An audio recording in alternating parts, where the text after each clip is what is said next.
अपने बेटे रिशु के माथे से टपकते हुए पसीने को देखकर सविता की हालत खराब हो गई। ऐसा आज पहली बार नहीं हुआ जब रिशु नींद से घबरा कर जागा है। हाय मेरा बच्चा, न जाने किसकी नजर लग गई है तुझे। जब से मेरे बच्चे ने 10वीं के एग्जाम में स्कूल टॉप किया है तब से रोज बुरे बुरे सपने आने लगे हैं। हाँ माँ, मैंने आज फिर से एक काले साए को देखा। वो यहीं मेरी आंखों के सामने खड़ा था। माँ मुझे बचा लो माँ।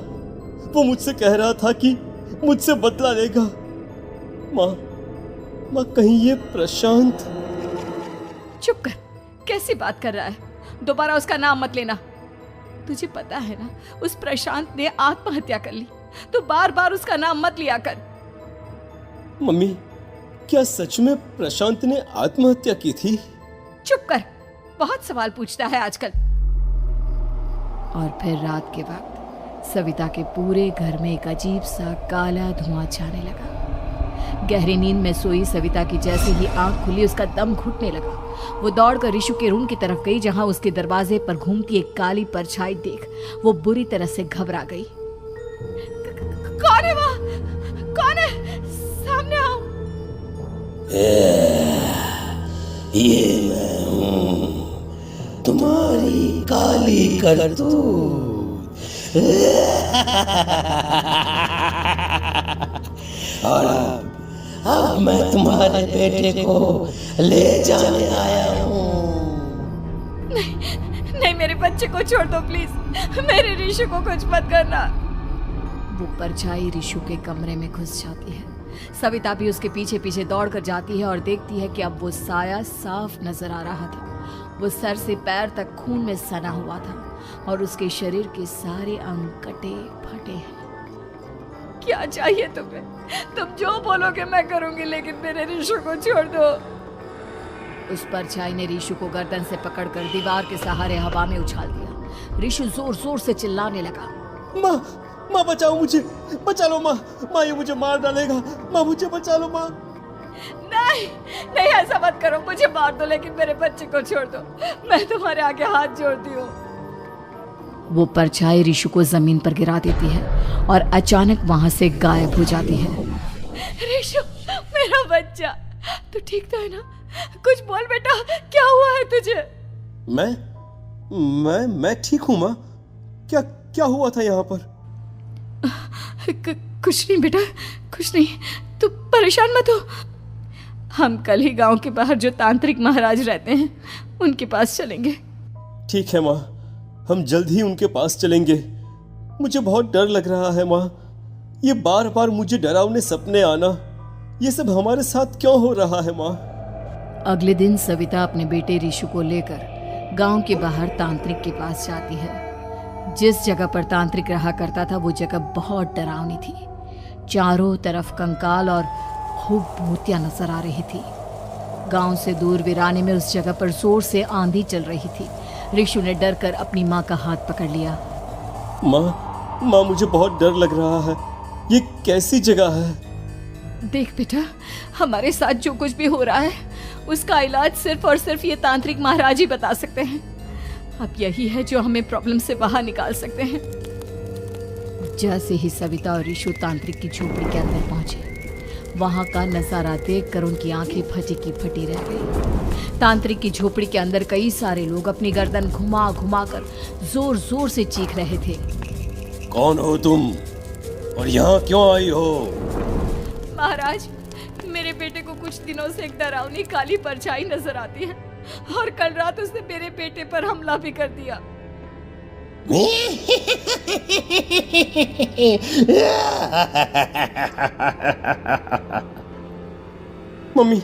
मम्मी हमें यहाँ से चलना चाहिए। ये जगह मुझे ठीक नहीं लगती। नहीं बेटा, ऐसा नहीं कहते। रुक जाओ, 2 मिनट के लिए रुक जाओ।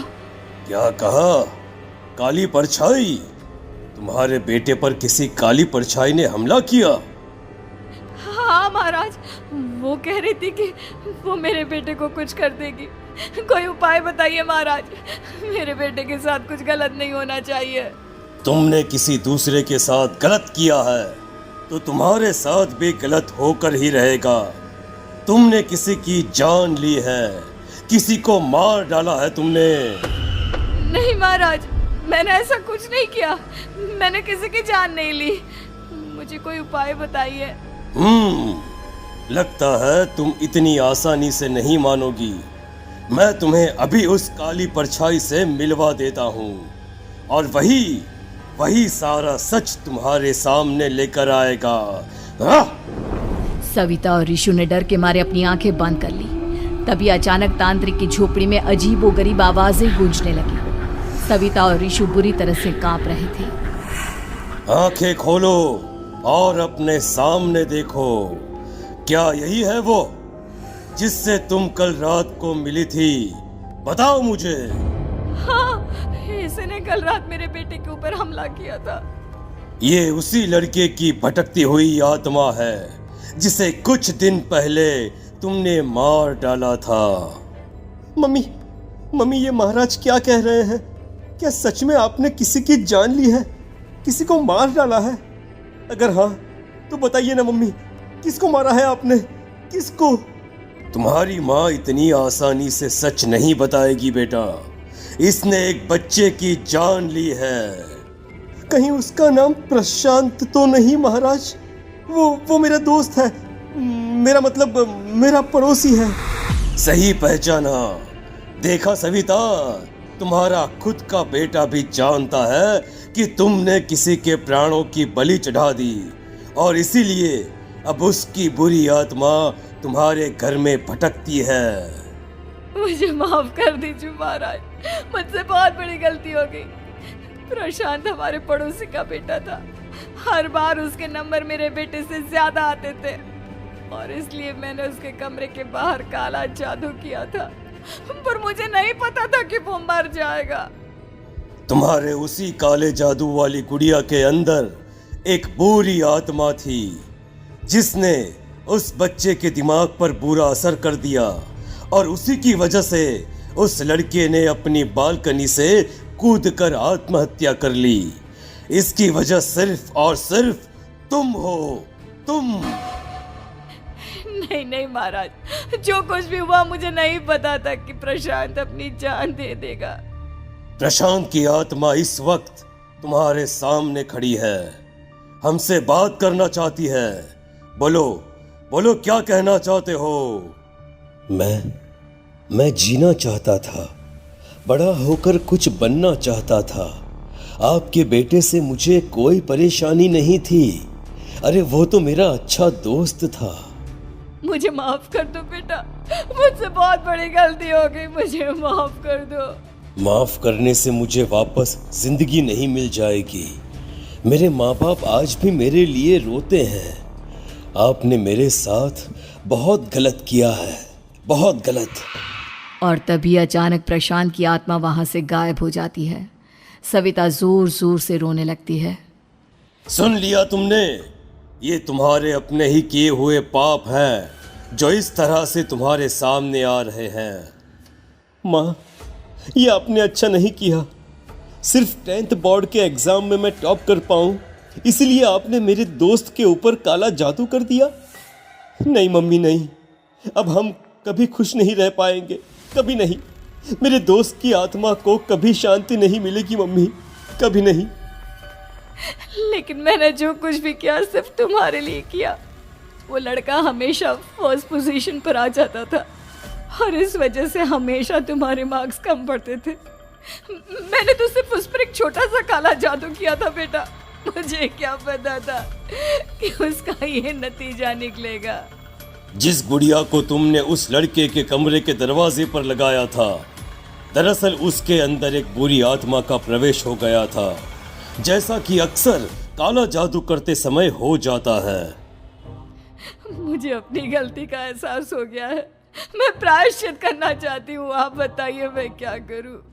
प्रशांत के घर जाकर उस काली गुड़िया को वहां से निकालकर यहाँ लेकर आओ।